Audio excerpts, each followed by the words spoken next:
Well, you are all sitting here today for one of two reasons. Either A, you thought this was a different panel and now that you're sitting down, or you love a good story. Either way, you're going to hear me talk about comics for a while, so I hope you're comfortable. So what does it mean to find your voice? As an author, as an artist, as a human being. And if you ask me, it starts with knowing where you came from. So I was a kid when I fell in love with storytelling. Animated cartoons were a siren song for me.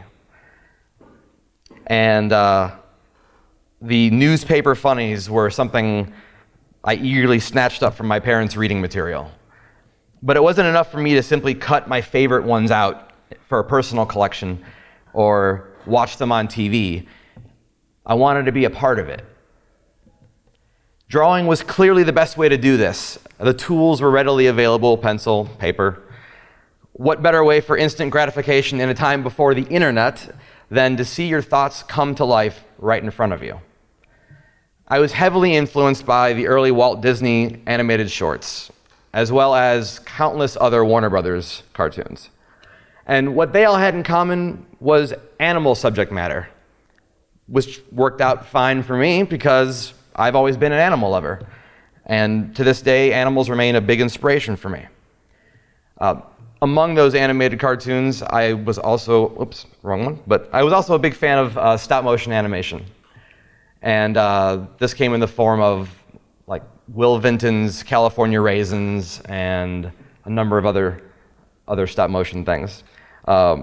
Unfortunately for me, I had a much older cousin who was also into animation. And when he visited from out of state and showed my family a video he created using stop motion animation out of his own house, I was blown away. This was something I had only seen in Ray Harryhausen movies and TV shows, yet there was a way to do it yourself. So I talked his ear off, and he agreed to hook me up with some animation supplies. And he told me if I were to draw all the frames myself and mail it off to him, he would animate my very first cartoon for me. But more on that in a second. One of my favorite Disney shorts was a 1929 silly symphony called The Skeleton Dance.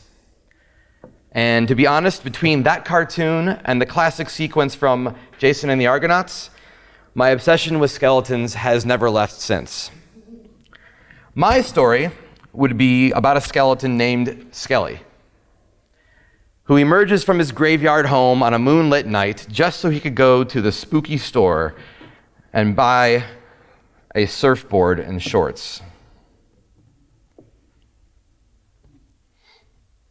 And after a little surfing, he plunges back into his empty grave like a high diver into a pool of water and waves goodnight. Now, to make the story happen, I drew a handful of images using the techniques that were laid out in an animation handbook that I acquired from my cousin, and I sent it off with great anticipation. Much to my joy, Spooky Town showed up in the mail on a VHS tape, and my second grade art teacher agreed to play it for the entire class. And for a moment in time, I felt like the coolest kid in school. So between second grade and high school, I can sum up my art experiences as seeing how accurate I could redraw existing characters. I would take a small picture of something that I already liked, like from Tiny Toon Adventures or Animaniacs, and I would draw it poster-sized, just to see if I could get the ratio the same way, which actually was a very good training on like hand-eye coordination. But all the while, my heart's desire was to have my own characters with their own stories to tell. And while I made several attempts to do this, they all fell short and ultimately didn't last long. This is a character from a comic that I very, very shortly made. It was like 2 comics, 2 little strips, and it was called Endless Safari.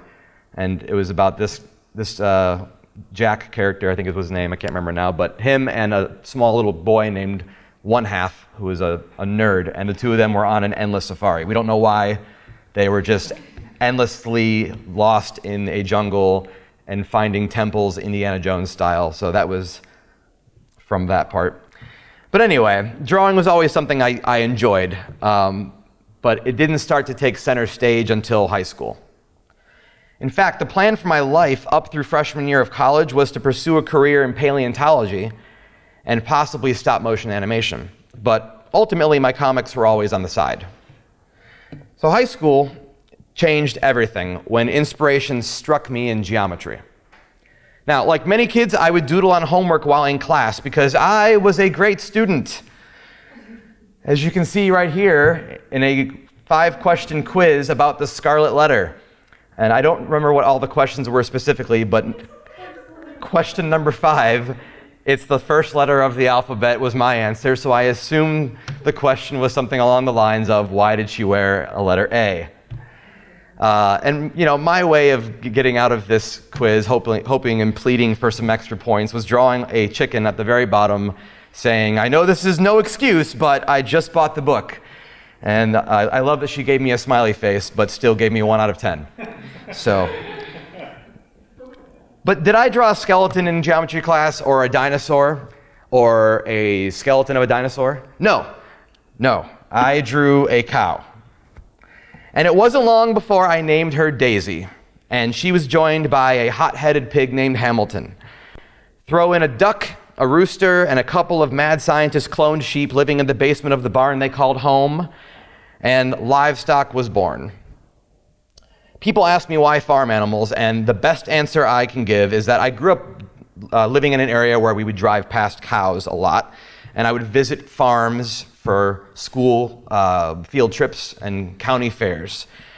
But ultimately, I think it was just the timing of it, actually. I had tried other comic strip ideas like that Endless Safari thing, but the way that first drawing grabbed me, combined with animal pun-based humor, and the fact that I knew I could keep coming up with more of that sort of thing, it all just sort of gelled. In a time where I was figuring out my identity, Livestock came to the rescue.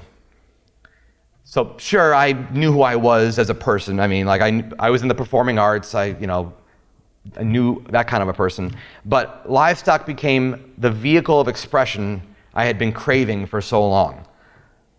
These were my characters, and those were my bad puns, all coming together to form something permanent. Eventually, my comics were being printed in the school newspaper, and then the local city paper. And in my junior year of high school, I decided to run for class president, because why not? I, of course, handled the propaganda myself, and I used whatever notoriety Livestock had garnered me with posters featuring cartoon cows all over the school. And when it came time for the electoral debates, the student body began mooing me in appreciation as I walked on stage. This was something that had been started by my friends, the whole mooing me thing. It just kind of started off on their own little thing. And the faculty didn't realize that I was being mooed. And they thought I was being booed. So I remember being on stage and hearing everybody mooing from the audience, knowing exactly what they were doing, and having the faculty on the side looking at me like terrified that I was being booed off stage. It was really exciting, and it still makes me smile thinking about it. And actually, around that time, because of Livestock, people were giving me birthday gifts in the form of stuffed cows constantly. I had like a shelf of cows, and eventually it got kind of annoying. I was like, I get it. Like, yes, I draw cows, everybody, yes. So, what's important to remember here is I had never considered myself to be that great of an artist. I've always been a passionate storyteller and believed in the things I do with all my heart and soul. I used to compare myself to other artists who I went to school with, and that was really hard. I didn't focus on drawing the human form like they did. I didn't draw cool things like superheroes and battle scenes. Part of me really wanted to, and there's actually still part of me that wonders if I have it in me to create incredibly complicated and realistic scenes filled with monsters that visually blow your mind. Based on my life drawing classes from college and a few examples here and there, I know I could do it. It isn't in me. My passion has always been mainly with humor and cartoony works. I look at it as the ability to create more with less. And that is a discovery I continue to make. In fact, each time I stare at a blank piece of paper to begin a new drawing, I make a decision that affects the rest of my life. That's how I look at it anyway. I've mentioned dinosaurs a couple times. Dinosaurs have been really important to me since around the time I began drawing in second grade. And I started college at Bowling Green State with the intention of majoring in geology and a focus on paleontology. And then art was my minor. And again, that was the role that art took in most of my life. If you asked me what I saw myself doing, I was going to be digging up dinosaurs and writing theoretical papers on their behavior and extinction. Naturally, dinosaurs would enter my creative self, but I never truly achieved something that stayed with me. I knew what a dinosaur should look like based on the books that I collected, but I would mentally defeat myself based on my perceived abilities. And being a perfectionist, it has its advantages, but also its shortcomings. So while dinosaurs took a back seat in my art, comedy stepped forward. I had no doubt in my mind I could make people laugh. I had been doing that with ease since childhood. And it was at an overnight camp, for theater camp, that I met EJ. And EJ came to visit the camp as a professional caricaturist. He was quick-witted, entertaining, and he was funny. But he also could draw quickly, all of which mesmerized preteen me. I stuck by that man's side the rest of the evening, and soon after I convinced my mom to let me take drawing classes from him. EJ taught me some very important lessons that have stayed with me ever since. I remember showing him my one and only attempt at a superhero comic book story about a guy named the Masked Vapor, a character that was my childhood logic of avoiding drawing human anatomy. He was a man who used aerosol cans to spray a cloud around him so his identity could remain hidden. How that works, I have no idea. This translated to the drawing of a puffy white cloud with arms, legs, and somehow a visible mask over his eyes. Anyway, I showed EJ my comic book that, if memory serves, was drawn on ruled paper, as all good drawings start off, or a napkin. And he was looking at it, and as he was looking at it, I was explaining to him each part of the story backseat driver style. I remember doing this because I wanted him to know what was happening in each panel, and I was not confident my drawings were doing the job properly. So then EJ looks at me, and he goes, "Are you always going to be next to the person who is reading your comics?" And this made me stop for a moment, and I went, "No." So he followed up with, "Your drawings need to communicate what you want to say on their own." Now, this may seem like an obvious point of fact, but I assure you it is at the core of what we as creators struggle with as adults: clear communication. After all, what is sequential art if not storytelling? And what is storytelling if not the communication of ideas? EJ showed me that my work is strongest when it can speak for itself and stand on its own. So, why am I telling you all this backstory? Well, that is because it is my foundation. Cartoons, dinosaurs, skeletons, and a desire to tell stories. I wasn't really thinking about artistic integrity aside from just doing the best I could with the skills I had. I have always loved writing, and I remember thinking that my humor needed to come through to make up for my lack of drawing ability. So college was a time for change. I did publish a few Livestock comics in the university newspaper, but as I shifted my gears away from paleontology and into the fine arts, my sensibilities grew up as well. Eventually, the comics I would create physically wouldn't fit in a newspaper. At its conception, Livestock was, from about 1996 to 2000-ish, mostly what is referred to as a gag panel. Think Gary Larson's Far Side. And that is, by the way, for my money, the best example of what a gag panel is, and he was hugely inspirational for me growing up. I believed if you needed more than one panel to say it, then it was lazy writing.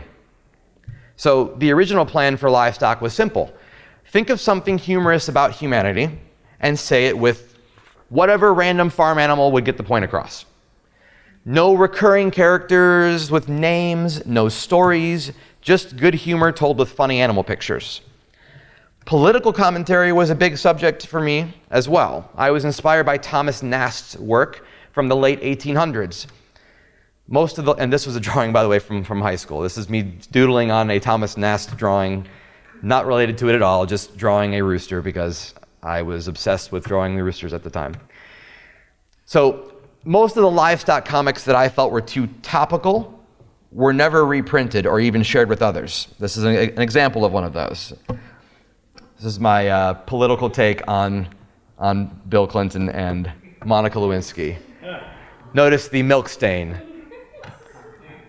I soon discovered that while I could certainly write about political content, to me, a comic worked best when it didn't require a lot of prior knowledge from the audience.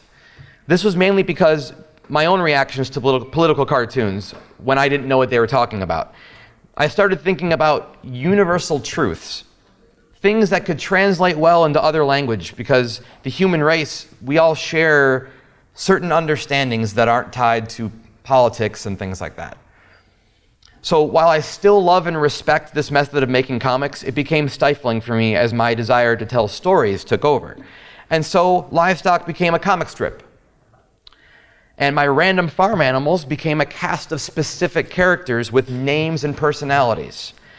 This worked for a time, but there was something missing. Something about the comic strip format in relation to these characters was still holding me back.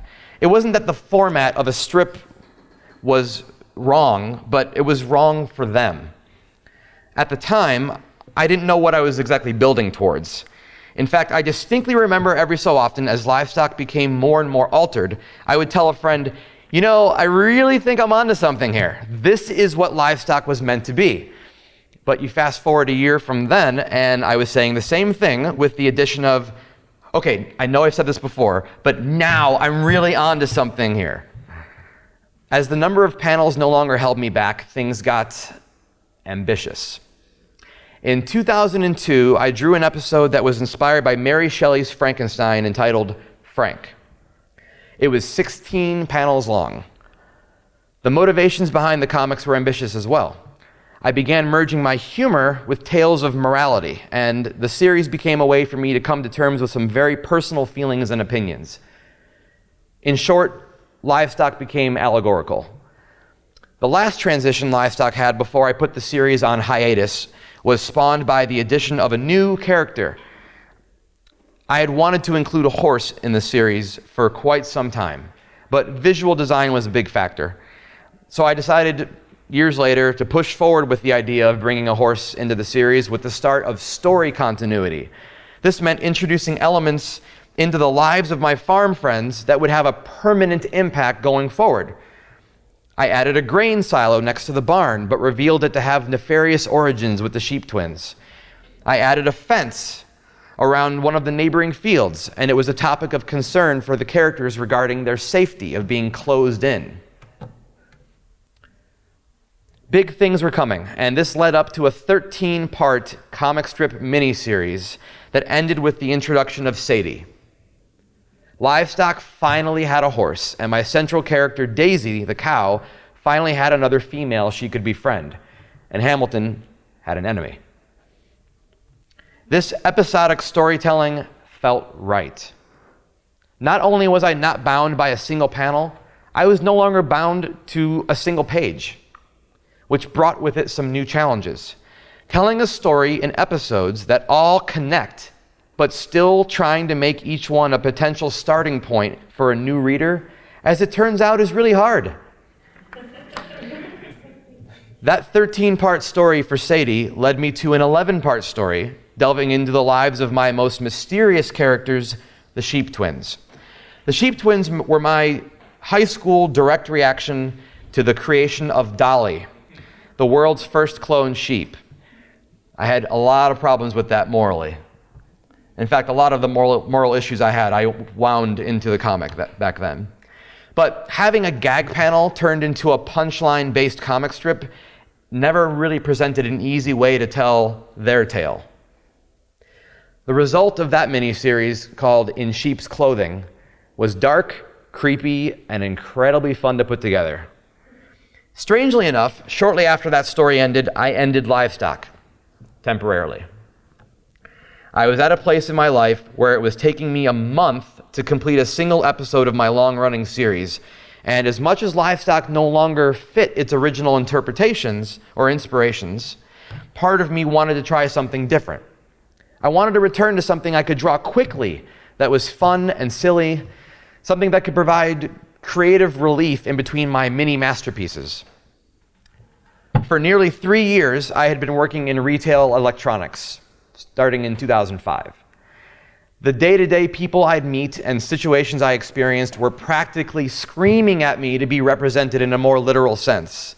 So I came up with a way to give myself something new to challenge my writing skills, while still proving to be fun with a quick production time. I should probably mention that at that point in my artistic career, I still felt somewhat averse to drawing people. I didn't know how to translate the style I had cultivated for years regarding animals into people. Even when I would draw the occasional human character in a Livestock comic, it felt awkward and uncomfortable.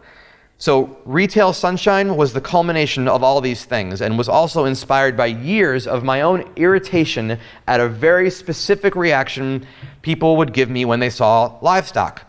The phrase, "Wow, I can't even draw a stick figure," became so ingrained in me that I decided this was exactly the answer I had been looking for. I would draw a quick-witted, retail-themed comic strip that was populated by crudely drawn stick figures.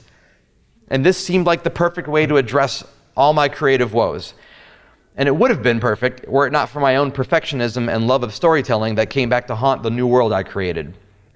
See, when Livestock was near the end of its first series run, the art had become so fully rendered, more than I had initially intended.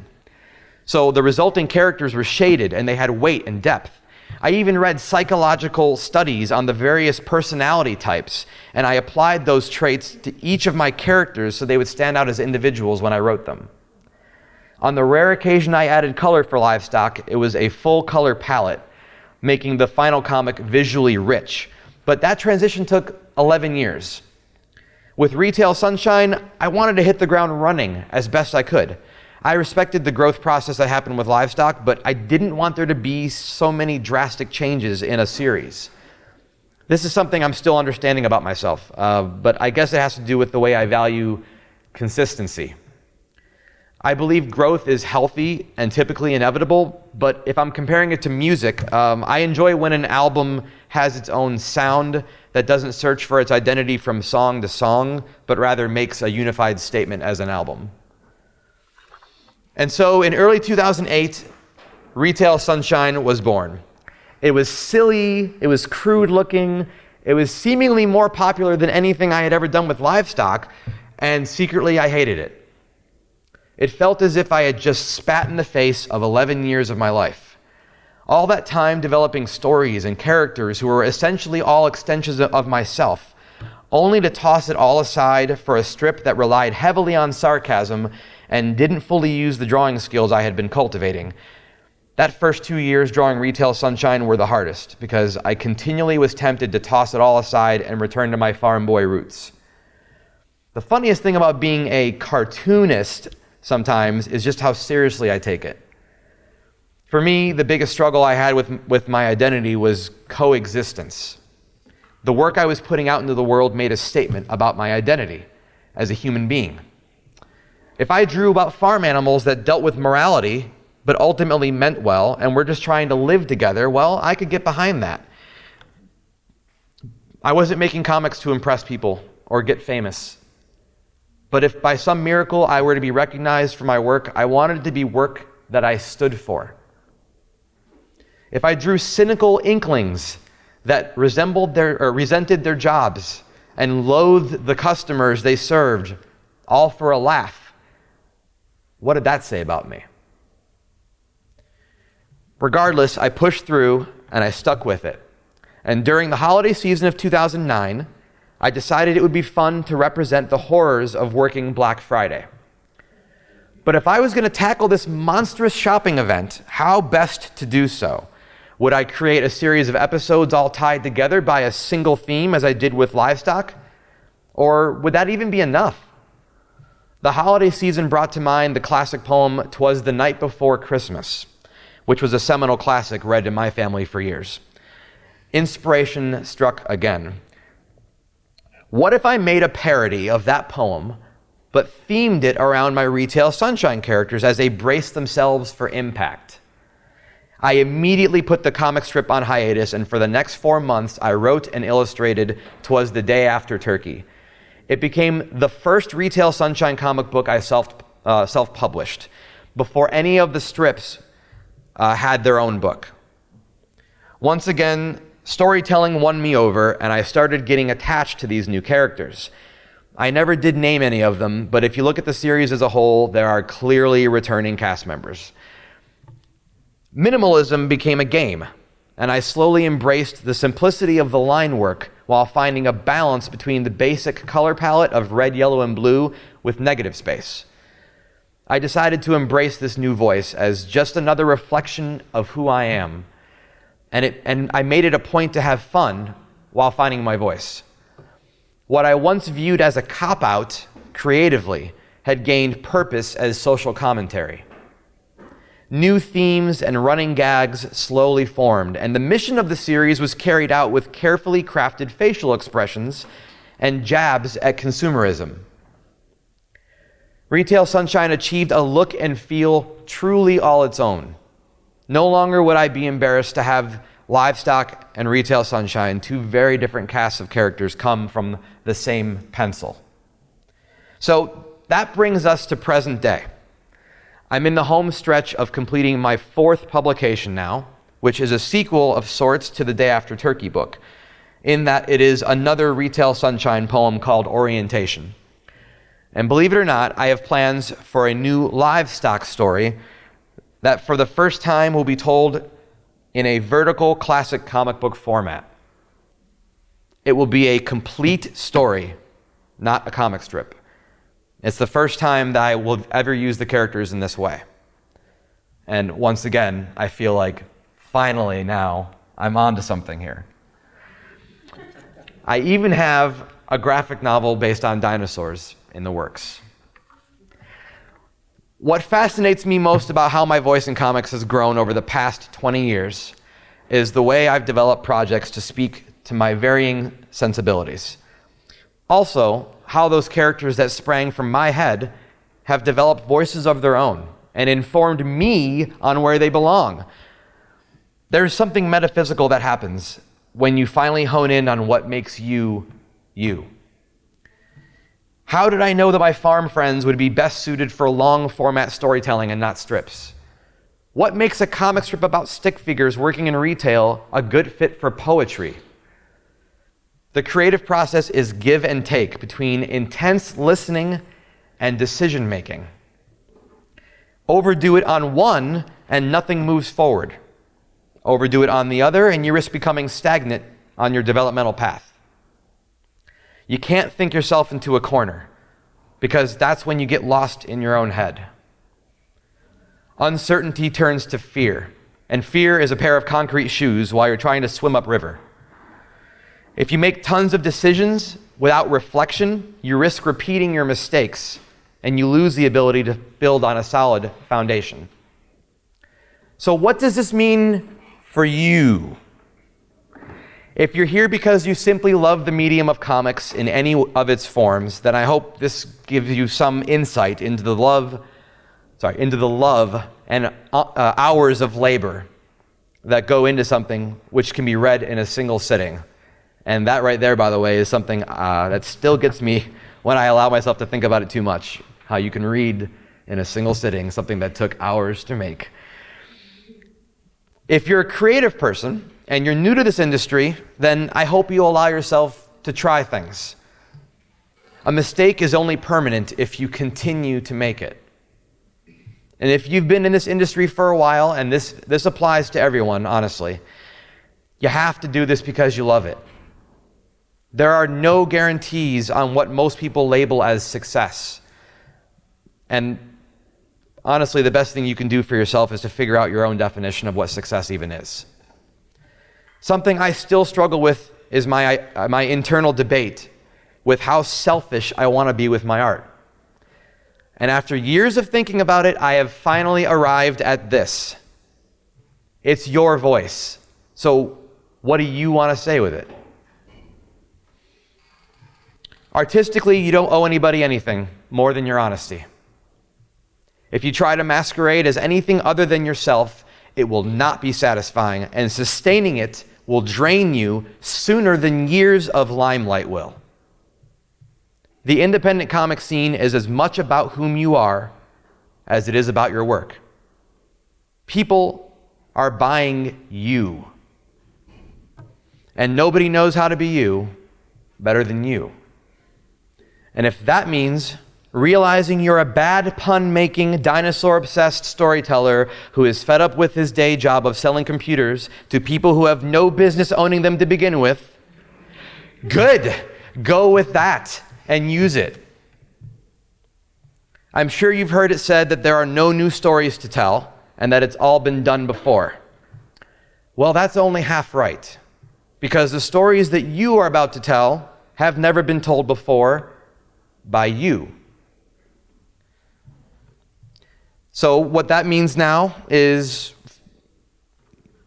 your next move is figuring out what it looks like when you tell a story. If the tables were turned around, would you even want to read your own story?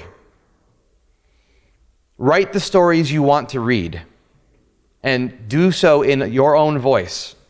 And before you know it, your characters will be real enough that they'll start writing the next lines for you. And after all, like any good parent will tell you, it's best if they can stand on their own. Thank you.